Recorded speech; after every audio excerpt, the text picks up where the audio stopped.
Good morning, gang. Today we're going to talk about how to brainstorm for the APUSH essay. This is a little bit out of order from what we talked about last week. Miss Thomas and I talked on Friday and decided that we could do some things more efficiently if we went through this lesson today and got this done ahead of when you do the Colonial Development Fair coming up later on this week. So we're going to talk about how to brainstorm for the essay and what to do when confronted with an APUSH essay prompt, and talk about how that's going to be important for you the rest of this week as well as over the course of the year. Before we get started, I'm going to encourage you to go to the Google Classroom and find the APUSH Writing Skills packet. You'll find that under Class Resources. We talked about this on the first day of class, and the APUSH Writing Skills packet is something that we'll be using over the course of the entire year. If you have access to a printer, I would encourage you to print this out. If you don't, that's okay. Just open it up and have it open in a tab so you can go back and forth between this lesson and that packet, so you can follow along as we go. Okay, so we're going to be talking about this over the course of the entire year. It's a good thing for you to have access to as we go forward. All right, so let's talk about what to do when confronted with an APUSH writing prompt. Okay, step one, you'll find on page 7 of your writing skills packet. So that's where we are in terms of breaking the question down. And I want to start with something that's at the top of that page that really is important for you to understand. It is impossible to write an essay, a good essay, on a topic about which you know nothing. So while we're going to talk about writing style today and later on this week, we're going to talk about how to approach an essay prompt. None of the things we talk about in class today really matter if you don't know any history. So it's important that you keep up on the reading. It's important that you're taking notes. It's important that you're paying attention in class, because if you don't know any history, you're going to be having a really hard time doing well on the essays. Okay, but the first thing you do when confronted with an APUSH prompt is read the question 3 times and break it down. Make sure you know what that question says, and make sure you know first what the question is asking you to do. There are 3 basic tasks that you'll be forced to address on APUSH essays over the course of the year. Causation, looking at cause and effect. Comparison, drawing comparisons between 2 things or 2 time periods. And continuity and change over time, looking at how something evolves over the course of time. And we'll confront all of these over the course of the year. But those are the 3 basic kinds of essays. And those of you who took World History AP are familiar with those already. If you haven't, that's okay. That's what we're talking about today. If you want to see more about what that looks like, you can look on page 5 of your writing skills packet. It'll give you some examples of prompts from each of those and talk about the tasks associated with each of those in a little bit more detail. Okay, so know what the question is asking you to do. Look for things that define the question. One of the most important things might be the time period. In this case, as we look at this week and the Colonial Development Fair and the essay for this week, we're cutting off at 1750. So you don't want to get into the 19th century and how things evolved over that time. You want to make sure you're looking for a specific time period, and you keep that information you're looking for confined to that time period. Information from outside the time period won't necessarily hurt you, but it won't help you either.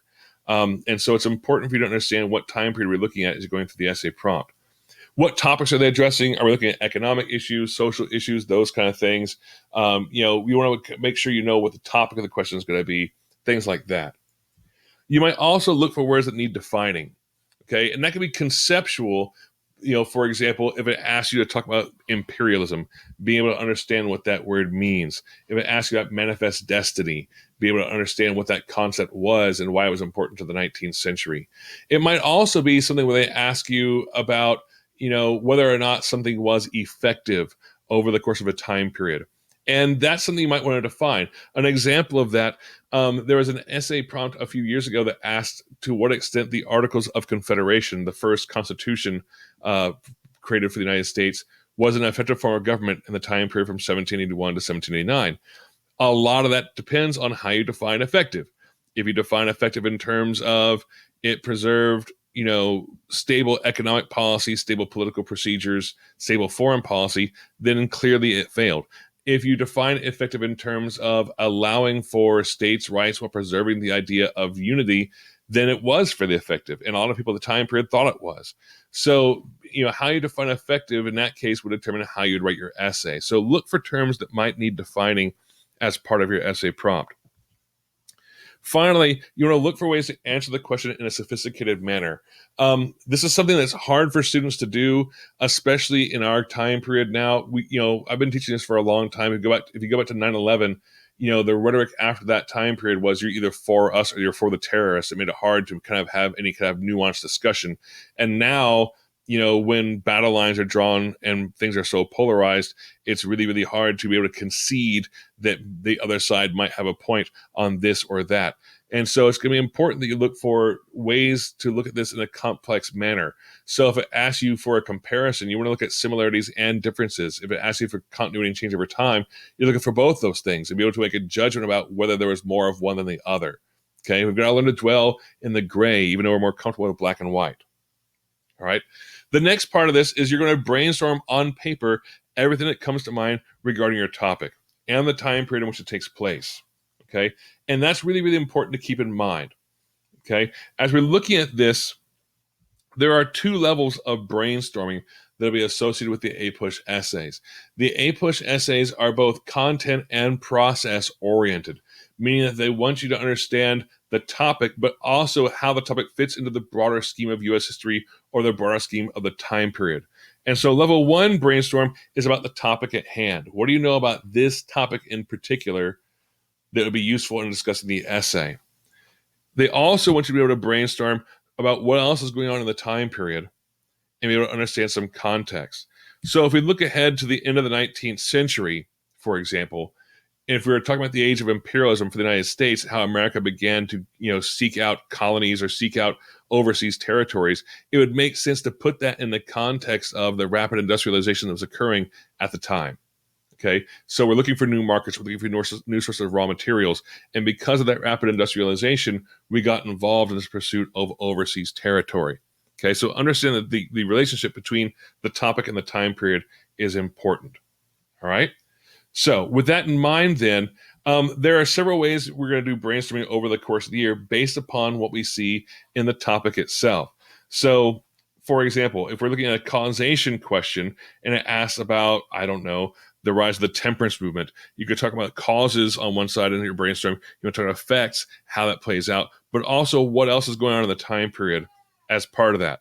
Okay, if you're looking at a CCOT question or continuity and change over time, looking at what's the status of things at the beginning of the time period, what's the status of things at the end of the time period, where is their overlap, but also what else is going on in that time period that might be influential on that.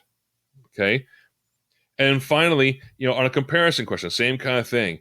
Looking at the level one brainstorm would be, looking at this event or this area or this development on one side and the other one on the other side for, development number two, and seeing, how are they similar, how are they different, and how are they reflective of the time period at hand.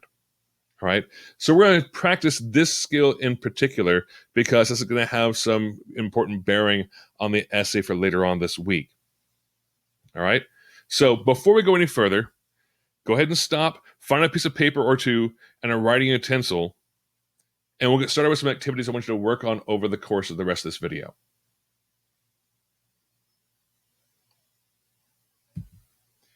So we're going to practice this idea of comparison first. So what I want you to do is I want you to draw a Venn diagram, and I want you to put baseball in one circle and football in the other. And I want you to take the opportunity to just brainstorm. I know many of you are not very sportsy. That's okay. Just go with what you know on this. Okay? Put baseball in one, football in the other, and tell me, what do you know about baseball? What do you know about football? What do they have in common? Okay, I'm going to give you a couple minutes to do that.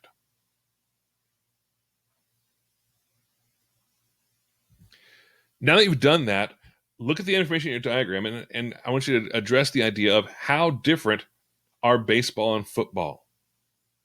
What are some of the most important similarities and differences between the two?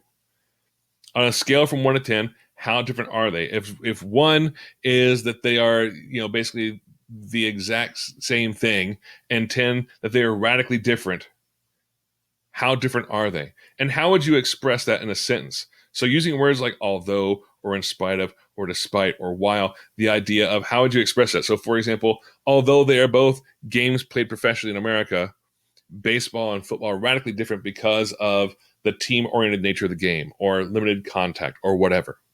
Okay, so take a minute to kind of figure out your answer to that first question. How different are they?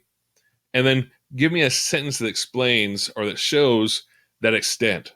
Okay. Give me a sentence that shows how you can express on a scale from 1 to 10 without using a phrase on a scale from 1 to 10. How you would, different they'd be. Make a concession. Although they are similar in some ways, for the most part, they are different because, or the other way around, either one.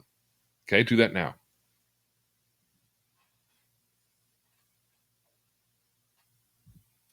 All right, so now that you've drawn a comparison between baseball and football, let's kind of add something else into the mix. So let's redraw or add to our Venn diagram in this way. Let's add painting into the mix. Okay, take a minute or so to now fill in this new Venn diagram and tell me what kind of things you put in each of those sections.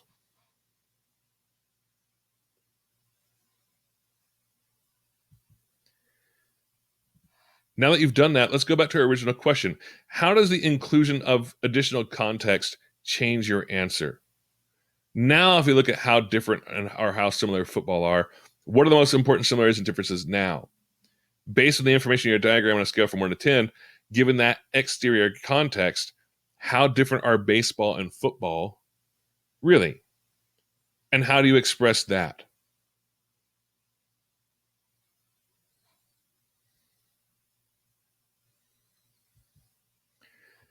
As you went through this process, if you're like most students, when you're looking at the comparison between baseball and football, most students tend to emphasize these areas out here. They tend to emphasize the differences between football and baseball because they are fairly different sports. However, the inclusion of painting as a third context often draws kids more into this middle, and that's okay. It's almost like another modern comparison.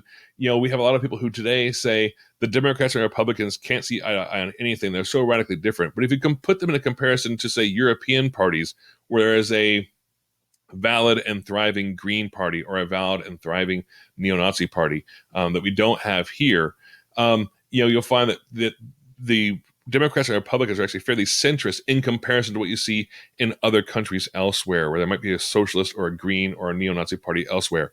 And so that additional context plays a role in maybe changing things. And that's okay. Our point in doing this whole process is to make sure you look at both the outside and inside parts of the circle and make some judgment calls about whether they are more similar or more different. That's a big part of the process of writing a comparison essay that you need to embrace before we go forward. Okay, so let's put this into practice for U.S. history. Let's say, for example, we were presented with the New England Middle and Southern colonies. How different are they? What are the most important differences and similarities between those groups? Is there an overarching factor that creates similarities or differences? And then beyond that, if you had a question like this, what would be the level 2 brainstorm or context for this topic? What else would you address as other things that are going on in this time period that might play a role here? So being able to discuss, for example, the race for colonies being put forth between European powers, that might play a role in providing the context for this, okay? And when we look at the context, we want to make sure we're clear. We're looking for what else is going on in the time period here or the time period immediately preceding it, okay? What led this question to be asked when it was, okay? Same kind of thing here if you were to ponder this, okay?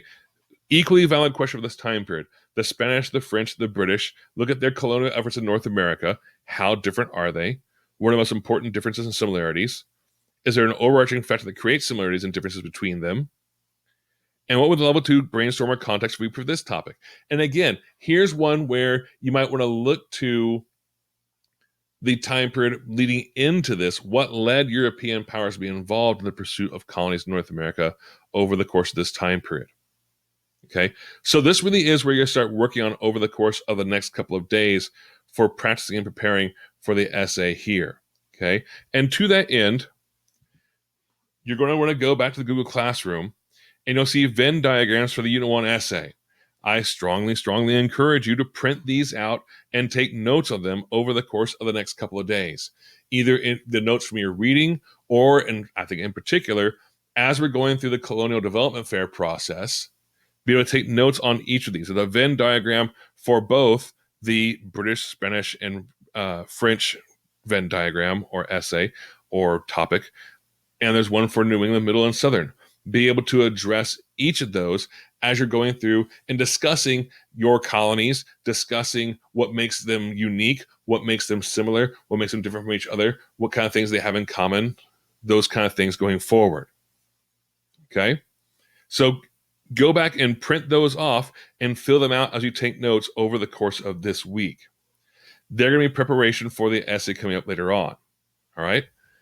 Your essay prompt that you're going to write later on this week is going to look like this. Evaluate the extent to which differences in blank led to differences between the blank in North America by 1750. The first blank, as you see on the slide here, will be filled by either goals of settlers, geography, or economic endeavors. The second blank will be New England, Middle, and Southern British colonies or British, French, and Spanish colonies. This is your essay prompt for later on this week. You will be allowed to use your Venn diagrams as you prepare for these. Well, Mr. Cohen, you're probably asking, how will I know what the essay prompt actually is? What's going to happen is later on this week, we're going to talk about how to write the essay, and then I'm going to spin a spinner that looks like this. And this is how we're going to fill the first blank. I'll spin a second spinner that will have either New England, Middle, and Southern or British, French, and Spanish on it. And that's how I'll fill in the second blank. And then you'll write your essay. So you'll have access to your Venn diagrams as you go forward from this. You want to be prepared for any one of those eventualities to come up as part of your essay. By the way, all of these topics have been seen on the AP exam in previous years. All right? So after you've done your brainstorming, you're going to craft your thesis. Your thesis does two things. It establishes your argument, and it demonstrates that you're aware of the complexity of the question. So as you finish your brainstorm, look back at the questions we had to consider that we have with those Venn diagrams. You want to build your argument around your answers to those questions. You want to make an argument about the question at hand. And you want to save the categories you'll use to support your essay later on. For later. You won't put those in your thesis. You'll have them at the end of your intro paragraph. And we'll talk more about that as we get to later on in this week. We start practicing this. Okay? So, for example, you might have a thesis that would say, though all the British colonies were on the eastern seaboard, geographic differences between the colonies led the colonies to develop differently by determining what resources that could be exploited by settlers. Okay? There's a valid thesis for how geography led to differences between the British colonies.